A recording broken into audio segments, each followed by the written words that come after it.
நண்பர்களே, இன்னைக்கு நாம பார்க்க போறது ஒரு சாதாரண வரலாற்று கதை இல்ல. எகிப்து பிரமிடுகள் எதால கட்டப்பட்டதுன்னு கேட்டா ஆயிரக்கணக்கான அடிமைகள் செஞ்ச வேலைன்னு தான் எல்லாரும் சொல்லுவாங்க. ஆனா அந்த பிரம்மாண்டமான கற்களை யாராலும் தூக்க முடியாத உயரத்துக்கு எப்படி கொண்டு போனாங்க?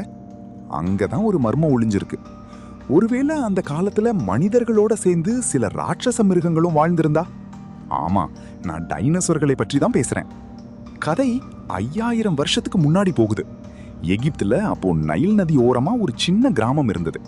அங்க ஆரியன்கிற ஒரு இளைஞன் இருந்தான். ஒரு நாள் பாலைவனத்தோட ஆழத்துல ஒரு குகைக்குள்ள அடிபட்டு கிடந்த ஒரு குட்டி டைனோசரை பார்க்கறான். எல்லாரும் அதை பார்த்து பயந்து ஓடினப்போ ஆரியன் மட்டும் அதுக்கு உணவு கொடுத்து அதோட காயத்தை குணப்படுத்துறான். அந்த குட்டி டைனோசருக்கு சாரோன்னு பேர் வைக்கிறான். சாரோ வளர வளர ஆரியனுக்கும் அதுக்கும் இடையில ஒரு அழகான நட்பு உருவாகுது. அப்போதைய எகிப்து ராஜா ஒரு மிகப்பெரிய பிரமிடை கட்ட உத்தரவிடுறார். ஆனா ஒரு கல்லும் பல டன் எடை கொண்டது. மனிதர்களால அதை நகர்த்தவே முடியல. அப்போ ஆரியன் சாரோவை அங்க கூட்டிட்டு வர்றான்.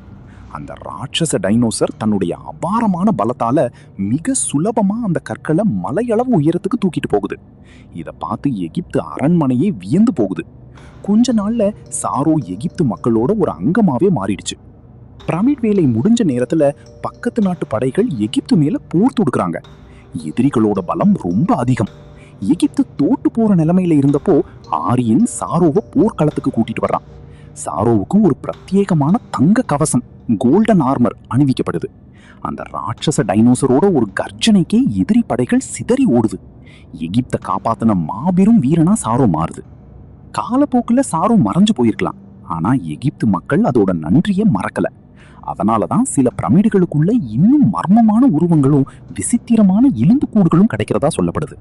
இது வெறும் கற்பனையா இல்ல மறைக்கப்பட்ட வரலாறா? நீங்க என்ன நினைக்கிறீங்கன்னு கமெண்ட்ல சொல்லுங்க.